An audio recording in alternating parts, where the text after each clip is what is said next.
ce conseil municipal ne pourra pas avancer si on ne purge pas le sujet que vous connaissez. Donc, ce n'est pas la peine d'interrompre les paroles, ça ne sert pas à grand-chose. Je voulais vous dire 2-3 choses sur vos réponses. Sur le CCAS, peut-être que vous êtes dans la loi, mais vous vous abstenez de la loi, de la respecter dans la suspension des délégations. Parce que vous reprenez à votre compte la charte anticorps. Mais la charte anticorps, ce n'est pas le code des collectivités territoriales. C'est éventuellement une position politique, une recommandation. Vous l'avez signée, ça vous regarde. Mais en tous les cas, ça ne peut pas être opposé au conseil municipal. Donc, je reviens sur ces suspensions. Vous n'avez pas, je pense que vous ne pouvez pas suspendre les indemnités de quelqu'un qui a des délégations si vous ne retirez pas cette délégation. Donc, je pense que là, il y a erreur de votre part. Sur l'ensemble, sur finalement l'ensemble dans lequel nous sommes tous, l'ensemble politique, j'ai l'impression de voir un peu un vieux film, vous savez, des années 80, avec Jane Fonda et Michael Douglas, qui était le syndrome chinois. J'ai l'impression qu'on s'enfonce.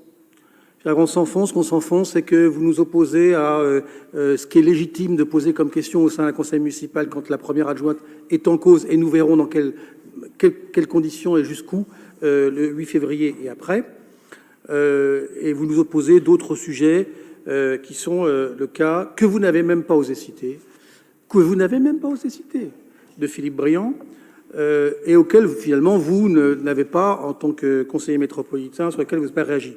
Madame Vanneroy a fait une prise de parole assez molle sur le sujet. J'ai trouvé, franchement, je ne m'attendais pas à ça.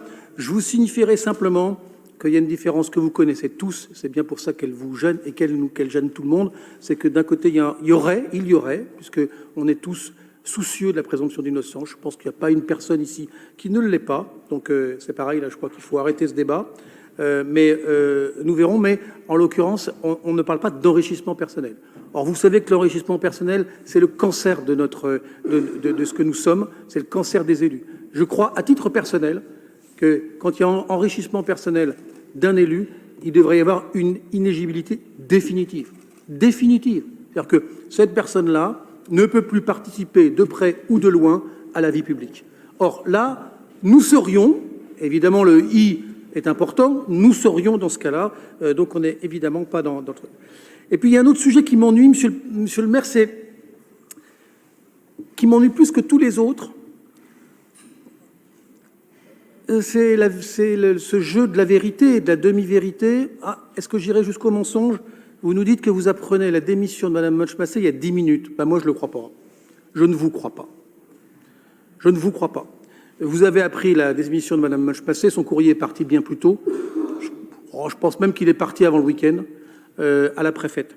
Donc, que vous l'ayez appris il y a 10 minutes, je ne vous crois pas. Et ça m'inquiète, parce que déjà, vous nous dites « j'ai suspendu les indemnités dans le cadre d'une suspension », ce qui ne me semble pas juridiquement possible. Vous nous dites que vous avez appris il y a 10 minutes la démission de Mme Munch-Massé. Je ne vous crois pas. Je ne vous crois pas. Alors, j'ai l'impression que ça participe un petit peu, comme votre attitude sur le SMADET, la métropole, le Tour FC. Ça devient une espèce de marque de fabrique qui est l'amateurisme ou alors le mensonge. Alors, vous choisissez entre les deux. Évidemment, c'est pas glorieux. Mais voilà. Cumul des mandats. Cumul des mandats, monsieur Denis, vous nous avez répété, et vous avez... Est-ce qu'il y a personne... Ça a échappé à personne que Mme Munch-Massé est redevenue conseillère régionale. Ça a échappé à personne. Là, on est bien dans le cadre toujours de ce cumul des mandats. Certes, elle n'avait plus un poste dans l'exécutif, mais elle avait bien ressollicité un mandat. D'ailleurs, au dernier moment, j'allais dire presque en catimini, et finalement, avec... Monsieur Gilles vous l'expliquerait bien, avec un swap de dernière minute entre le deuxième et le premier tour. C'est-à-dire qu'au premier tour, elle n'était pas éligible, au deuxième, elle l'était. Ça a choqué personne. Elle est redevenue conseillère régionale, et là, au truc. Et je vous ai posé une question à laquelle vous n'avez pas répondu. La première adjointe s'est engagée ici à verser des dons. Il y a donc un récépissé fiscal que nous devons avoir ou pas. Vous n'avez pas répondu. Alors, vous dites que les prises de parole que nous avions eues, je ne sais pas qui vous visiez particulièrement, n'étaient pas dignes. C'est pas une question. On n'est pas ici, monsieur le maire, dans cette affaire avec une question de dignité ou d'indignité. Il faut pour le public, qui est toujours un peu faible, il faut pour ceux qui nous suivent par le numérique, toujours un peu faible, mais aussi pour les journalistes, qu'on soit clair. C'est cette clarté qui fera qu'on pourra avancer. Donc là, vous nous fournissez... Je comprends que vous soyez embêtés. Franchement, j'aimerais pas être à votre place.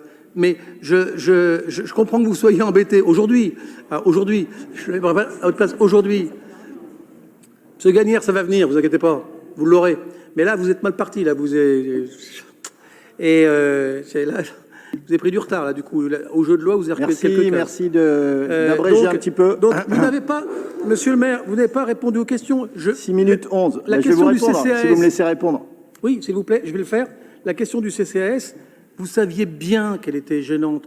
Peut-être que vous avez vérifié, mais est-ce que vous allez, à chaque fois dans un mandat, nous dire que juridiquement, vous la vérifiez? Est-ce que c'est juridiquement acceptable, moralement acceptable, selon la morale que vous avez vous-même édicté? Vous avez été suffisamment clair et précis, je dois le dire, dans vos programmes, dans vos interventions politiques passées, pour fixer le cadre de ce qui était moral ou ce qui n'était pas.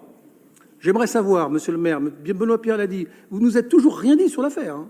Vous n'avez toujours tout pas dit votre opinion. Vous êtes maire de Tours, vous n'avez toujours pas donné votre opinion. Bon, c'est quand même un sujet. Mais vous nous avez pourtant fixé un cadre d'éthique, de morale et d'honneur pendant des années, y compris dans votre campagne électorale. Aujourd'hui, est-ce qu'il était moral que ça intervienne de cette façon-là? Merci. Désolé, Madame Chalère. Et on revient sur les étudiants et les travailleurs.